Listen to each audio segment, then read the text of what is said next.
Bueno, yo creo que es muy interesante que la gente sepa, que cualquier ciudadano pueda saber que hay por debajo, que corre por debajo de la mesa en una comunicación que empieza a desaparecer, que es la epistolar para entendernos, que siempre es una comunicación más sosegada, pues no es lo mismo hacer un tuit que ponerse a escribir una carta, en las dos dimensiones, la relación con el ciudadano, que a la vez tiene dos partes.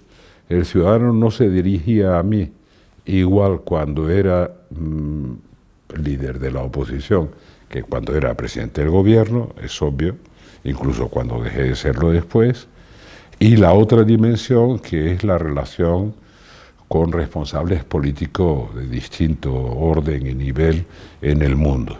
Son dos cosas distintas. En mi manera de ver la política, si hay algo que pudiera ser relevante en la relación con los líderes políticos, es que yo creía que la buena fe y la confianza premiaban la posibilidad de llegar a soluciones acordadas. Cuando la buena fe no significa perder el sentido de la realidad, pero cuando te comunicas, y cuando te comunicas por escrito más, ¿no? Cuando te comunicas con los líderes políticos desde la confianza, generas confianza. Entonces parte de la discusión permanente de la lucha de poder que siempre existe desaparece. Y con los ciudadanos era completamente distinto. Yo noté mucho la diferencia. En la primera, hay algunos elementos comunes. En la primera parte había la espontaneidad derivada de la esperanza, de que algo había cambiado, que la gente estaba comprometida, antes de llegar al gobierno estaba comprometida con esa corriente de cambio. Y bueno, veremos muchos fenómenos en las cartas, algunos son muy bonitos, unos muy propios del carácter español, que ya recoge Cervantes en Don Quijote de la Mancha, ¿no? Por lo tanto, ese es el carácter de la correspondencia. De alguna manera conocías un poco el terreno, mucho más que el terreno que pisabas, cuando hablo ahora de los ciudadanos, haciendo mítines. Los mítines tienen una empatía con la gente, con un público que te acompaña, puede haber alguna contestación, pero eso daba un nivel de intimidad mucho más fuerte. Bueno, cuando tuve equipo para trabajar, que ya estaba en Moncloa, decidimos hacer lo que ahora tecnológicamente se llamaría de cualquier otra manera, pero no así, una línea caliente. Es decir, abrimos la posibilidad de que los ciudadanos pudieran dirigirse al presidente del gobierno y mostrarle sus preocupaciones. Eso produjo una relativa avalancha, nada que ver con las avalanchas de redes sociales, como es natural. Entonces, ¿qué me permitía eso? La cosa más importante, que ahí había un equipo que recibía las cartas, y naturalmente hacía una especie de preselección sobre los temas en los que la gente insistía. Podía insistir en servicios sanitarios, en educación, en cualquier cosa, o en cualquier otra carencia. Es verdad que seguimos teniendo un exceso de dependencia de una idea que no es verdad. O sea, yo me dirijo a una persona que supongo que tiene poder, tanto si está en el poder como si no lo está, y le planteo un problema personal creyendo que me lo va a resolver, aunque sea el trabajo de mi hijo, ¿no? Pero bueno. Entonces, ¿para qué servía ese volumen, sobre todo a la hora de gobernar? Ese volumen de cartas clasificadas que por temas que tenían siempre una respuesta y no sé qué. Servía sobre todo para detectar, sobre todo, lo que más me interesó, para detectar fallos en el funcionamiento de los servicios. Y eso era notabilísimo. No teníamos, digamos que cuando me llegaban datos estadísticos de los servicios oficiales burocráticos, eran siempre mucho después, cuando llegaban, que lo que detectaba a través de las cartas a los ciudadanos. Podía ser que en una comunidad autónoma, en un punto concreto, hubiera una acumulación de demandas, de cartas, reivindicando un fallo en cualquier servicio, repito, sanitario, educativo, lo que sea. Entonces, a mí me daba inmediatamente la posibilidad de responder viendo lo que pasaba, si uno estaba atento.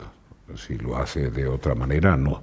Pero si estás atento, o sea, seguían, en el gobierno seguían las cartas arbitristas, que eran maravillosas, porque ahora que hablamos mucho de la innovación o de la creatividad, ¿no? El arbitrismo forma parte de la creatividad. Y muchas de las soluciones que a veces califican ligeramente de arbitristas, lo que son soluciones completamente alternativas. Son una anomalía respecto de lo que habitualmente es tu respuesta. Pero la anomalía a veces ocupa el espacio de lo convencionalmente aceptado. Por tanto, es muy interesante seguirlo, seguir los fallos de los servicios, seguir la capacidad imaginativa de la gente, que es infinita, y bueno, te da un pulso de lo que pasa, más que eso que llamaban y me reclamaban, y yo no hacía, estar en la calle. Que normalmente estar en la calle, vas recorriendo. Yo tengo miles de anécdotas, que a mí me han pasado algunas menos, pero miles de anécdotas de lo que es estar en la calle, metido en, yo qué sé, en una campaña electoral, preelectoral, siempre se está en campaña, ¿no? Y siempre hago la broma de Fraga entrando en un gran almacén, saludaba a todo el mundo, pero saludaba sin le diera tiempo a mirarlo. Y se quedó con la mano de un maniquí. Bah, le dio la mano y se lo quedó, que era muy propio de Fraga. La relación analógica, que cambió también mucho, veamos, ¿por qué digo que cambió mucho? Porque uno parece, es verdad que hay un cambio civilizatorio, ese cambio civilizatorio lo define una revolución de la comunicación entre los seres humanos. Y el factor más decisivo de la revolución de la comunicación, y el más noble, es que desaparece la barrera espacio-temporal para la comunicación. Que en la comunicación analógica podías estar esperando hace 80 años la respuesta a una carta que le mandabas a un pariente o la información que pedías a un centro universitario sobre algo que te interesaba, podías estar meses y con suerte te llegaba la información. Meses. Bueno, esto, la revolución digital, la revolución de la información, lo que significa es que no hay barrera de tiempo y espacio para esa comunicación. Esta que estamos haciendo podría ser en tiempo real con cualquier rincón del mundo y con cualquier persona del mundo. Efecto positivo. Efecto negativo, la obligación de simplificar el lenguaje para que el contenido sea, ya que hablas de intuitivo, más impactante que reflexivo. Por eso hablo de que veo los programas y me parecen una sucesión de tweets. La comunicación analógica, os decía, cambió. Veamos, visité con Helmut Kohl el despacho de Adenauer en Bonn.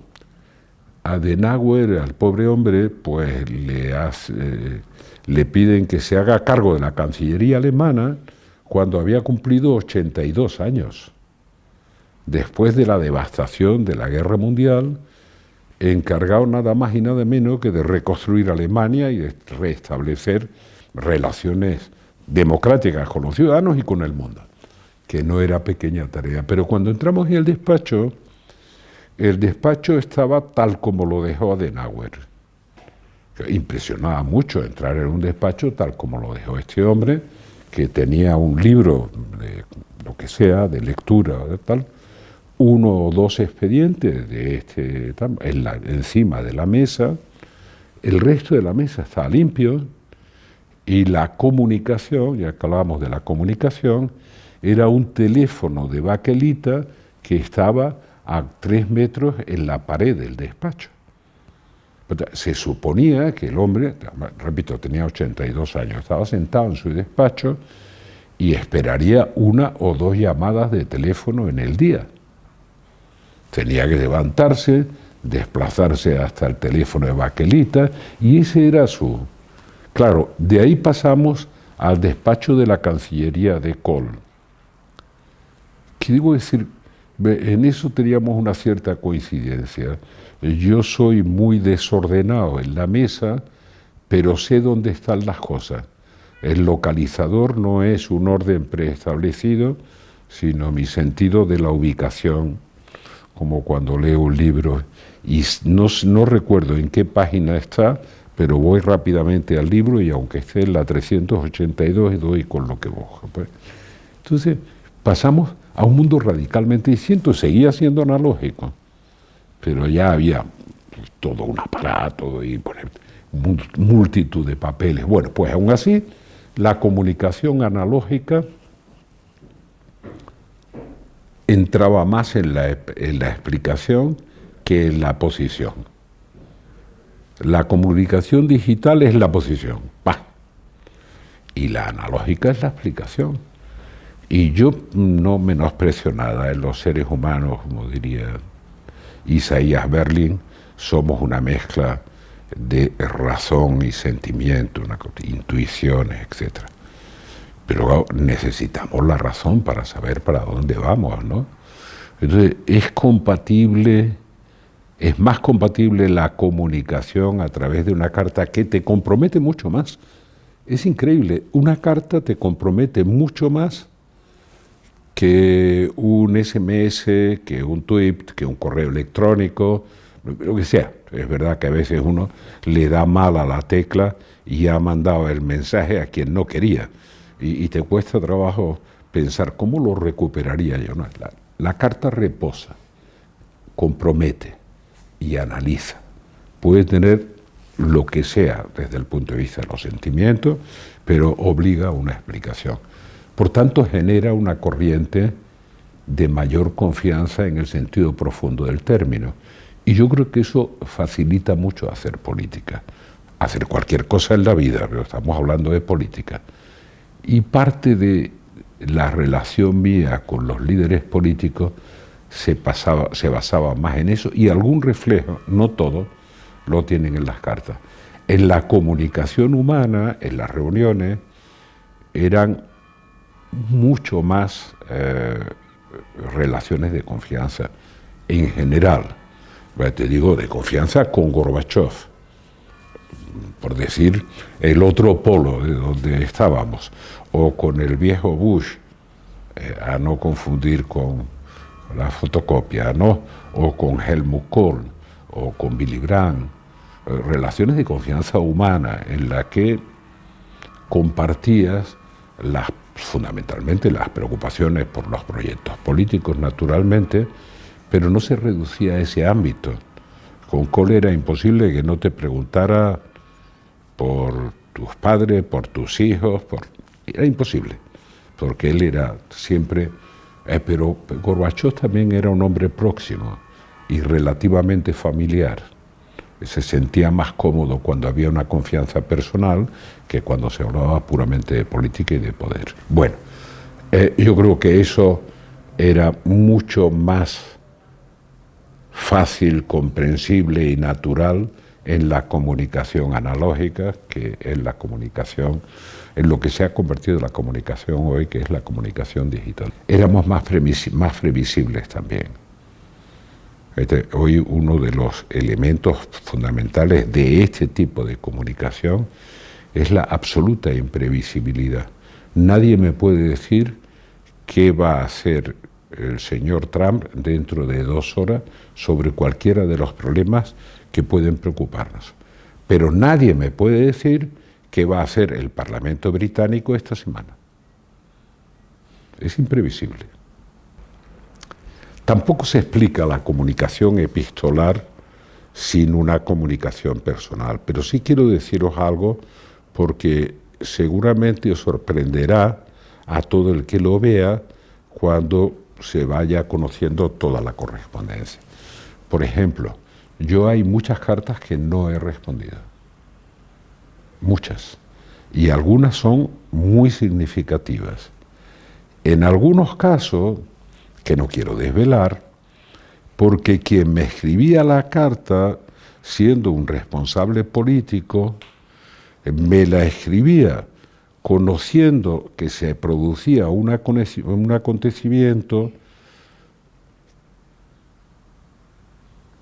y que trataba de aprovechar como el que había provocado el acontecimiento. Es decir, oye, te escribo para decirte que no sé cuánto, que no sé qué tal. Ya sabía que la decisión estaba tomada y se apuntaba el tanto epistolar. Yo eso no lo contestaba nunca. Es más, algunas cartas durísimas que he recibido a lo largo de mi vida, las recibía, las veía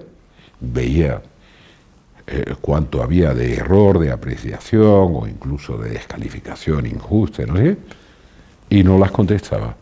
Y me encontraba que a veces la misma persona que me había escrito, siempre relevante, la misma persona que me había escrito, a los 4, 5 o 6 años, me volvía a escribir sin que yo le hubiera respondido, desdiciéndose de lo anterior y dándome la razón.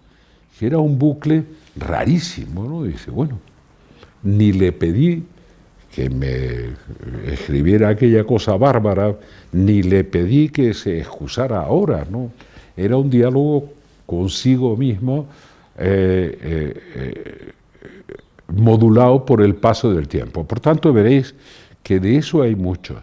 Lo que no hay, y yo no pienso hacer las memorias, lo que no hay es una explicación de por qué en cada caso no contesté. Pues yo creo que la aportación de esta revolución de la comunicación entre los seres humanos, que son las redes sociales, para entendernos, ¿no? Se resume todo en esa comunicación en redes sociales, no solo en redes sociales, pero fundamentalmente en redes sociales. Aportan muchas cosas, muchas. La primera cosa que aportan, y que curiosamente no está siendo operativa, es que todo lo que ocurre está en la red, absolutamente todo. Por tanto, aquel principio básico del mundo analógico al que pertenecemos desde la historia de Grecia hasta hoy, por tanto, hoy debería ser menos verdad que nunca que la información da poder, porque la información está disponible en la red. Incluso la información del aspiracional, de la gente que quiere que se resuelva un tema concreto y que lo coloca en la red, que pocos políticos, responsables políticos, la han utilizado inteligentemente, no digo para captar votos, inteligentemente quiero decir para comprometer a la gente con su propio propósito. Obama lo hizo y lo hacía bastante bien cuando había un cúmulo de comunicaciones o de me gusta típico de los WhatsApp y no sé cuánto, de 10.000 personas que seguían una propuesta, él se comprometía a responder de una manera razonable, no aceptar o no aceptar. Bueno, y cuando pasaba de un número mayor, se comprometía no solo a responder, sino a hacer una contrapropuesta porque le interesaba. Y la propia contrapropuesta comprometía a los que lo mandaban. Por tanto, es un instrumento maravilloso, pero al mismo tiempo es un instrumento que debería haber hecho verdad, que por una vez en la historia del ser humano la información no es poder, porque es un bien mostrenco como el aire, disponible para todos, pero no lo es porque hay una traducción de eso. Lo que falla es que la información no es poder, es cómo cualificas la información y la orientas a un resultado positivo. Puede fallar, aún así puede fallar. Yo creo que el mundo no es más gobernable hoy que antes. Creo que no. Y creo que esta evolución que ha manifestado el carácter positivo de esa revolución de la comunicación entre los seres humanos pasará por un ciclo que volverá a hacernos pensar que gobernar necesita un cierto proyecto, que necesita unas prioridades, que necesita saber.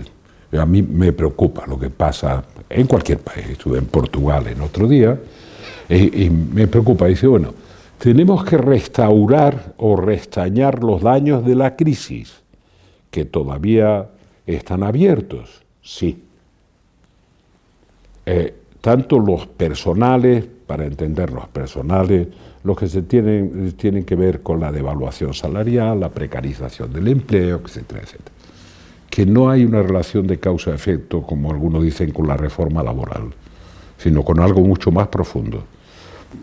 Nuestro país no puede devaluar la moneda y cuando recibe el golpetazo de la crisis, la variable de ajuste es el empleo, sea cual sea la estructura normativa de las relaciones laborales. Bueno, tenemos que restaurar eso, sí, pero toda la restauración tiene que ser, es obvio que la de los servicios también, de sanidad, educación, que han sido dañados. Toda la restauración tiene que ser yendo al punto de partida en que empezó a deteriorarse, es decir, dando un salto atrás de 10 o de 15 años para restablecer lo que teníamos. O todo tiene que hacerse con la perspectiva de los nuevos desafíos que tenemos. Si tienes que cambiar las relaciones laborales, ¿las cambias volviendo al pasado o teniendo en cuenta los impactos nuevos de la revolución tecnológica en las nuevas relaciones laborales, de trabajo, de ocupación, de lo que sea? Yo creo que hay que aprovechar para hacer la doble operación. Y si no se hace, nos equivocaremos.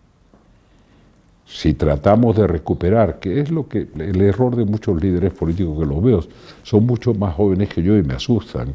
Por tanto, ¿qué es lo que quiero decir? Hasta ahora, el impacto de las redes te llevan a hacer programas teóricos de 500 propuestas, o de 400, o de 600.